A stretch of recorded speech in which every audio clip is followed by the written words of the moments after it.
Hello and welcome back to another update where I cover the latest developments throughout the front line in the Russo-Ukrainian war. It is your host Weeb Union, and in this one there are a lot of developments across the eastern section of the front line, from the southern outskirts to the northern outskirts of the Donetsk region, and these singular developments beyond it.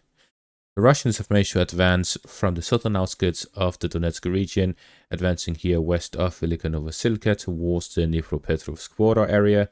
Similar cases here west of the city itself, where the Russians are fighting just 3 kilometers away from the border area, and the Ukrainians are attempting to launch some local counterattacks to stabilize the front line and prevent the Russian forces from entering the Dnipropetrovsk region. The current defensive positions of the Ukrainians in the border area here between the Donetsk and Dnipropetrovsk region is the final defensive positions of the Ukrainians in the area. The Ukrainians have just a few towns on the very outskirts of the region. Beyond it, there is a few open fields before the next settlements. This means that the Russians, if they gain control over these final settlements along the border area, they will have full control over the border crossing with a buffer zone between their positions and the next ones, allowing them to flank some of the Ukrainian positions and significantly improving their positions in the area and limiting the Ukrainian capabilities to launch counterattacks and supply their forces. And that is why the Ukrainians are attempting some counterattacks at this moment, because this is the final time they are able to do so in this section of the front line, from the highway to the north to the highway to the south. To the north, the Russians also managed to advance here directly west of Pokrovsk, and to the east of the city, the Russians have made several advances where they're advancing along the highway and along the roads within the pocket in between the city of Donetsk and the intersection between Kostyantinivka and Pokrovsk,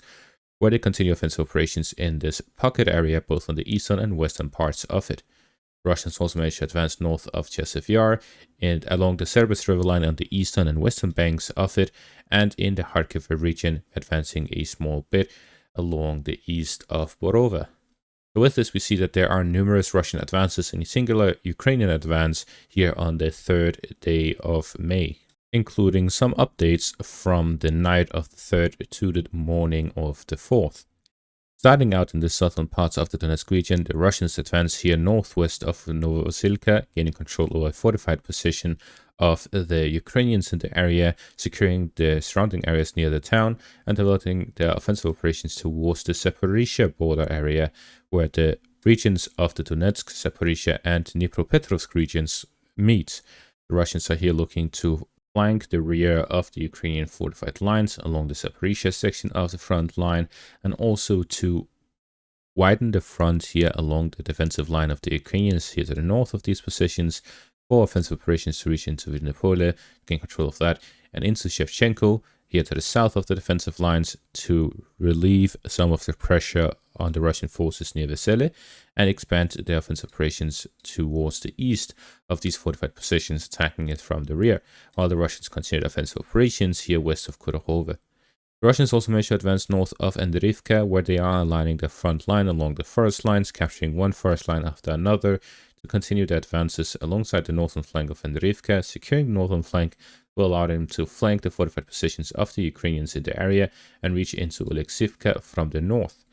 The Russians are already fighting within Bahatir. To gain control over the town, they need to relieve some of the pressure on the Russian forces there by attacking Oleksivka from the north. For that, they would need to gain control over the 3 towns of Troitske, Horyhovo, and Bohdanivka in the north, and some of the forest lines and fields to the east, to allow for the road to be open for them to strike the Ukrainian positions within the town and the fortified positions to the north of it. The Ukrainians are here launching some counterattacks north of Troitske, freeing up their positions within the town, as these 3 towns are very significant for the section of the front line. The Ukrainians looking to hold on to them for as long as possible, as the loss of these positions would allow the Russians to improve their positions, gain control of several fortified positions, which are well defensible here in this southern parts of the front line. This is why the Ukrainians are sacrificing troops here in the north to hold on to their fortified positions for longer and inflict casualties on the Russian forces attacking the Ukrainian positions there. The Russians managed to gain a foothold within Kotlyarivka and the eastern parts of the town, as we see with this geolocated footage. We also see the footage itself where the Russian soldiers are here going across a anti-tank ditch They're walking through the fields and anti-tank ditch on foot. The Ukrainian forces took a while before they detected them, and this allowed the Russians to send several groups of soldiers across these fields on foot without really taking any casualties. Towards the end of the video, there is a singular artillery strike that does not really hit anyone. And from this, we can see that the Russians on foot managed to reach the town in groups of 2. The Ukrainians simply do not have any forces within the town, and they do not have enough UAV coverage to detect these forces on time. This raises the question as to the effectiveness of the Ukrainian defenses right now, the manpower shortages that they are facing. It also indicates that the Ukrainians are lacking in their logistical capabilities, the supply capabilities towards this town. The Ukrainians, despite the importance of this town, are unable to supply it properly, nor are they able to defend it properly. The Russians are fighting over 2 fortified positions here northwest of Novooleksandrivka, both directly northwest and the one following it, as they're looking to secure additional forest lines here west of Novooleksandrivka. The objective of the Russians is to gain control of these forest lines, the road connecting them, and advance further westwards south of Novooleksandrivka to gain control over the remaining fortified positions and reach the outskirts of Novooleksandrivka and Muravka to start fighting over the final towns along the border crossing between the Dnipropetrovsk region and the Donetsk region. The Russians are here looking to gain control over the towns alongside the river line and the border crossing area all the way down to Bahatir. This will allow the Russians to threaten the Ukrainian positions in the southwestern outskirts of the Donetsk region and to advance further northwards along the western flank of Pokrovsk. With these advances, the Russians are looking to gain control over the remaining towns along the border area. The final 7 towns, the Russians are on the outskirts of some of them and fighting over others, while already entering some. But there are some fortified positions and fields between the final remaining ones. The Russians are here looking to gain full control over these towns to improve their fighting in other sections of it and secure the western flank. The Russians also managed to kick the Ukrainians out of Kotliny, gain control over the small industrial area to the west of the town, and to regain control over the majority of it. The Russians are here looking to secure Kotliny and then move onwards towards the coal mine in the northwest and Udashne in the west, to gain control over both of these as well. This will allow the Russians to start fighting over Serhivka in the northwest, which will allow the Russians to start fighting over the final line, which they look to gain control of here west of Pokrovsk.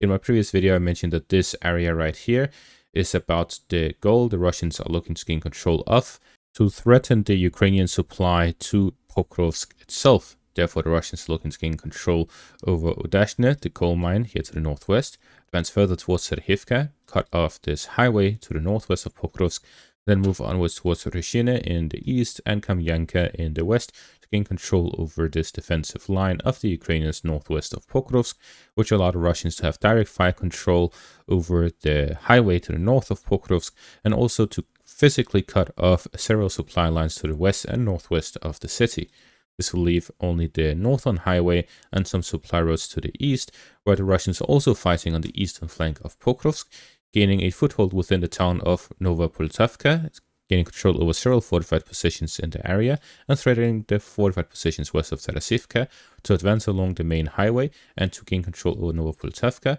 which will allow them to advance further northwards towards Povyar and Poltavka in the northern direction, and the defensive lines and fortified positions, as well as the towns here to the west, closer towards Pokrovsk itself, to threaten the supply lines of the Ukrainians in the eastern direction.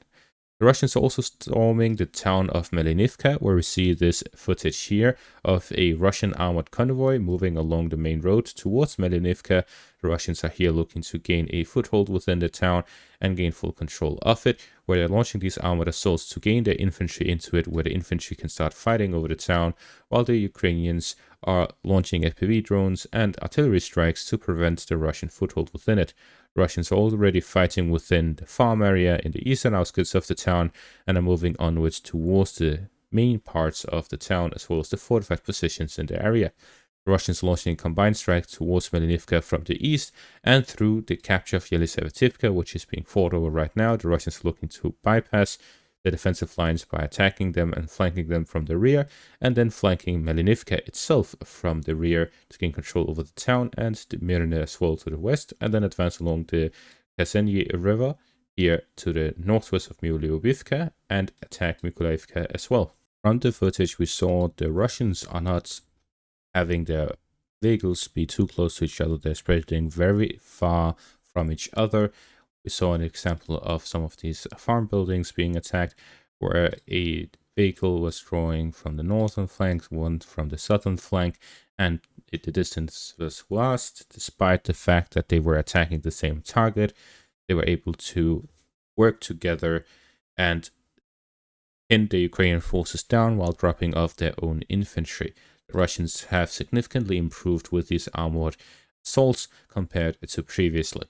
The Russians also managed to advance here west of Tarasivka, where they are storming Oleksandropil from the western and eastern flanks, gaining control over the outskirts of the town from the south. The Russians are here looking to expand to gain control of Oleksandropil and the road leading to Soria from the west, and also to flank the fortified positions of the Ukrainians here north of Stara Mykolaiivka. Russians also advancing in the direction of Romanivka from the east, advancing along the first lines and first patches in the area to attack both the western and eastern flanks to encircle the remaining Ukrainian positions in this pocket that is being formed here near Stara Mykolaiivka at the center. The fortified lines of the Ukrainians are being bypassed completely. The Russians are here looking to gain full control over the pocket area within the next few weeks. This will allow them to strengthen their offensive operations on the flanks with their central area covered and defended. The Russians will be able to focus their forces on the flanks, allowing them to start fighting over the remaining fortified positions. The clear objective of the Russians is to gain control over the entire pocket by flanking the fortified positions and reaching the outskirts of Kostyantinivka by attacking the flanks of these positions. This will allow the Russians to strengthen the offensive operations on the western flank of Kostyantinivka and on the southern flank of it. The Russians also managed to advance north of Jazov Yar, where they continue to advance west of Ryurivka, fighting over the first patch area and the fortified positions of the Ukrainians. The Russians are here looking to gain full control over the canal area for additional crossings and to start fighting over Markove. The Russians' objective here is to start expanding their offensive operations in the Jazov Yar area, widening the front, gain control over areas along the railway from Stinky through Popasny and Viruliubivka here to the west of Jazov Yar towards Markov in the north, and to Pushka and Perechina to the south. This will allow the Russians to threaten the supply line of the Ukrainians west of Kostyantinivka and to cover the city from the north along the high ground.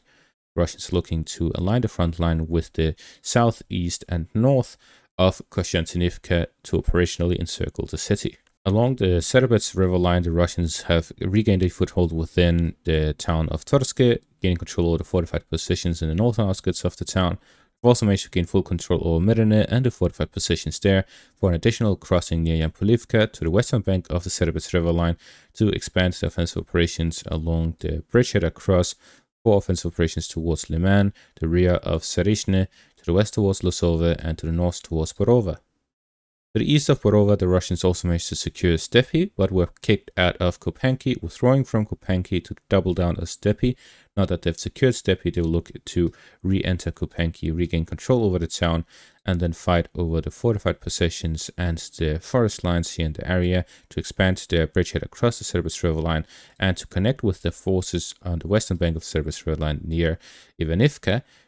to advance along the roads from the north and from the south, gain control over the pocket that will be forming here to the east of Borova, and to fight over the defensive lines of the Ukrainians, creating a new pocket here near Borova, completely bypassing the town to focus on the fortified positions on the outskirts of the frontline positions of the Ukrainians. The Russians are here expanding the offensive operations on the eastern section of the front line, where all of their focus is currently directed towards.